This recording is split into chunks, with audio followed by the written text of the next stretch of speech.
Hello Nigerians, good to have you on this show. This is Political Promises, where we x-ray what politicians have promised us on the campaign grounds and in their manifestos, and we look at what they have done and what they have not done and what can be done to make it better. I tell you, this is a show you need to follow today and always, and you would never regret you're on this show.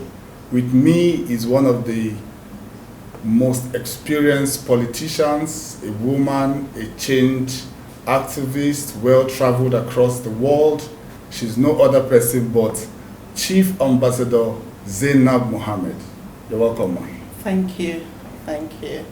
She's been my political mother for some years, and I said she has to be the first to be on the show.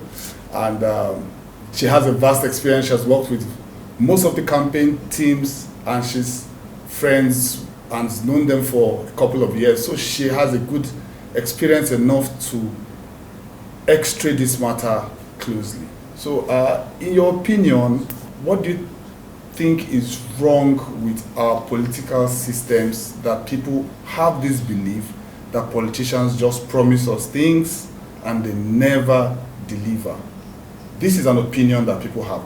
Is this your opinion?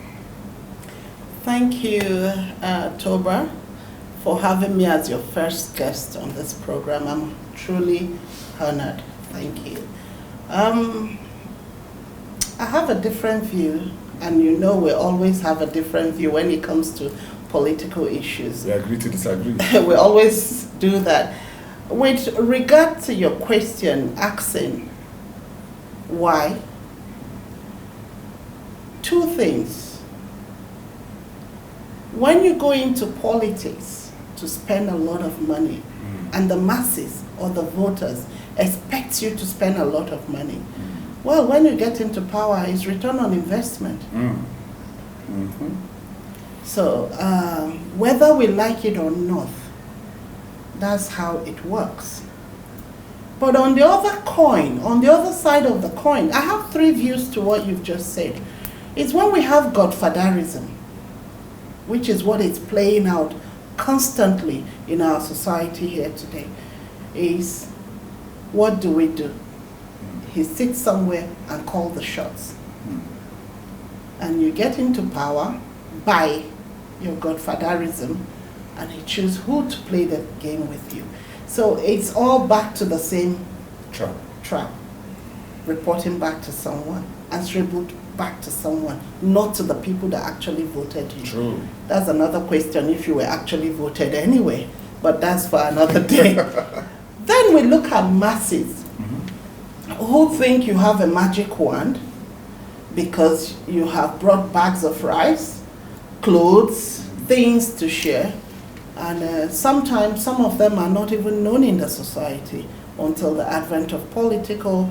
We're going into another era now, and so many posters will start coming out, and then we get to start knowing some of these people. And they're coming not with the intention to change the narrative that the current administrator or the previous one, but to bring in something. And they're coming with the mindset that I'm going to be the next governor, or I'm going to be the next senator, with personal gain. Of course. So when you are coming in with that mindset of a personal gain, what do? It becomes a transaction. So most of the political position we're having is a transactional position. It's not about the people. It's not about changing the narrative or changing the lifespan of the people. We have something called social contract. How many of our political office holders talk about social contract? How many of them go back to their society to do citizenship engagement with the people of their people who voted them? Assume they voted them. So based on that, what do you expect someone? How do you keep up to the promises? Nigeria is very large. Let me take just one state. I won't mention a state, but one state in Nigeria probably that have about 20 or 30 local government. And you come and you want to be a governor, you spend over 2-3 billion naira. You need to spend like 20 billion now. Honestly speaking, if you have 1 billion naira today to do T-shirt, posters, face cap. You can change life in any community. At the rural level, you don't need much. Good road, good health center, good schools, Yes. and good social amenities. Basic needs. Prior to all this, the last 10 years, we used to have youth centers at various local government where youths can go and learn other skills. We used to have technical colleges where youth can also go and learn skills and come out well equipped. But today, if someone spends 1 billion in a local government just for poster campaign and things, and not one borehole was sunk in there, how do you expect that man or that person to come back and fulfill the promises he did on stage? He told you what you need to hear. It's like a man and a girl he wants to be with. He tells her. He tells her it's called sweet nothing. Sweet nothing, and then the next day he doesn't it's sweet pick her nothing. call. It's promises that does not hold bear. If you want me to be the governor of your state or the senator representing you, let's go to the drawing table. What are the issues? But then if I want to be a senator from my zone, I am from that community, even if I wasn't born and brought up there. But by the virtue that I am originally from that place, I should be able to understand what their challenges are. And then go in to start fixing those challenges or become a policy. They're advocates. You advocate for policies that will affect positively the people who voted you. But a lot of the time, when I come and you are expecting me to pay you money, give you bag of rice, give you this, sometimes I know people borrow money, people actually mortgage houses to go into campaign. And once you win that election, boy, the normal thing to do is to recover your investment that you lost. So it's return on investment. And until we start seeing it from that angle, and when we go out to campaign, especially some of us who are advocates, we need to start telling the people, the citizens of Nigeria, that do not take money, but bring your shopping list.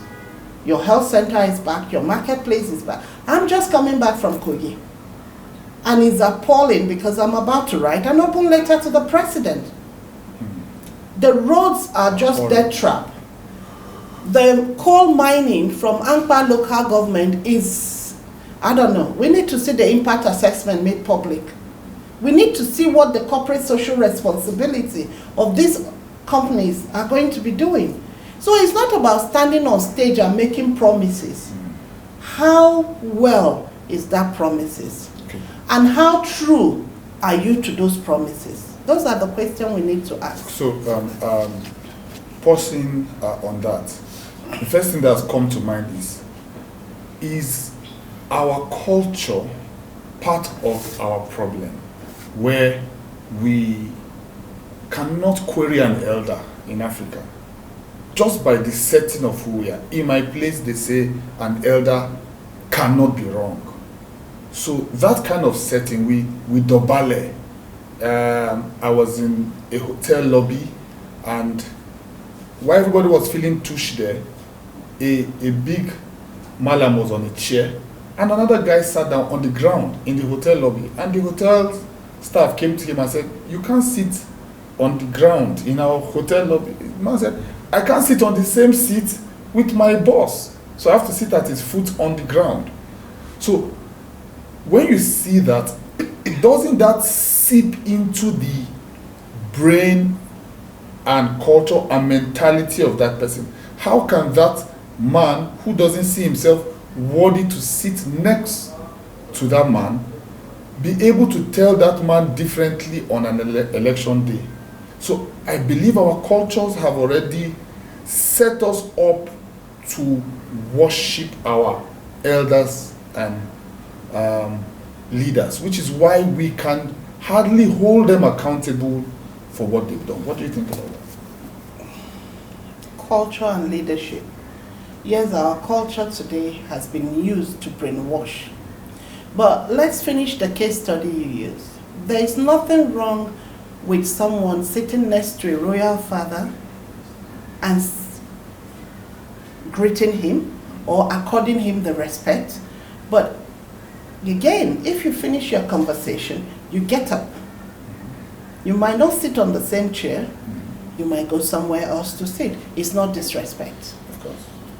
There is nothing as hierarchy in tradition, culture, religion than the father who owns you. True. So if you can tell your father something is wrong, I think you can tell an elderly statesman that, can we do it differently? Can we try it differently? The approach matters. Yeah. And I say that quite a lot. Sometimes we come out and we just attack. Something happened recently, and today on the news, the attack from everyone on social media, and I was like, why do we attack that person? A clear example is every time we get up to criticize Nigerian leadership, we go straight to the president. Of course. We go straight to the president to criticize him. And I said, why are we criticizing Bola Ahmed Tinubu? The first question is, did he release money to the state governors? Yes, he did. Did he release money to the minister? Yes, he did. Why are we not holding our chairman accountable? Why are we not holding our councillors accountable? Most communities today don't even know who their councillors are. They don't even have access to the chairman of the local government. So we need to be able to start correcting some ills in the society. Tinubu can come and do that. What he is supposed to do as an administrator, he is already doing it. So why do we jump 3-4 steps to come and attack him?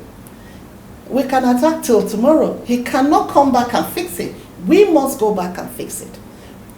We vote the person in, or we didn't vote the person in, but the fact that that person is representing me.